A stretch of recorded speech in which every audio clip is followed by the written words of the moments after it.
So this is the security station here at the Control4 booth in CEDIA, and our main message here is to help dealers understand what they can do very simply to meet the #1 request of our customers, which is security integration.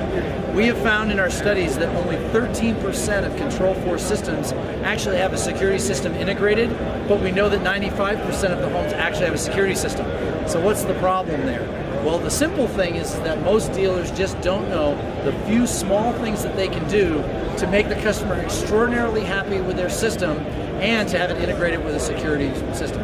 So the first thing and the most important thing is if I have a security panel like a GE or a DSC or a Honeywell security panel, it's very simple to get the card or the device or whatever that leads that into a controller so that there's communication back and forth.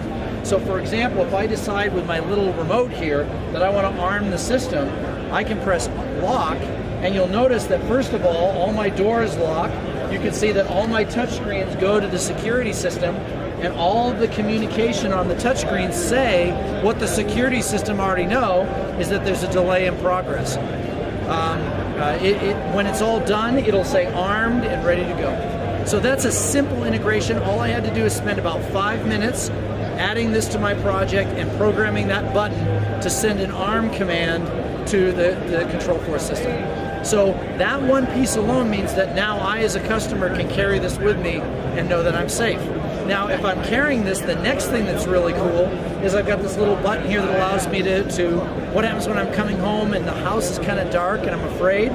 I press that button, my lights will go on. I can have all of the lights in my house turn on. That makes it very safe for me as a homeowner. That programming took about 30 seconds. Again, everything makes the customer very, very happy. And then the last thing that I'll show you that takes a really short amount of time is, here's my remote, I've got my Control4 system.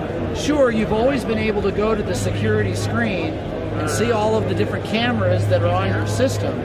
But what if I could go to my screen and go to the watch menu and go to a network video recorder and see all of my cameras in real time in H.264 screen, and to be able to go to a menu, and within that menu go to the playback mode. And when I get to playback mode, I can go back, let's say 3 or 4 hours. In fact, I'll go back all the way to 5 a.m. here in the booth. I'll press play. Every single camera within my system will now go back to 4 a.m. or whatever it was. There it is, 4 a.m. And I can see that the security guard that we paid to be in the booth doesn't seem to be in his chair at the moment. So why don't we go fast forwarding? There's 2 times speed, 4, 8, 16, 32, 64 speed. And you'll now start to see, and at 4 a.m. there's not a lot going on, but hopefully you start to see the security guard starts to move around so I can actually see that they're present. All of that with my Control4 remote, so without anything other than dragging a driver into the project and making one HDMI connection. That's the power of the security integration that you can do with Control4.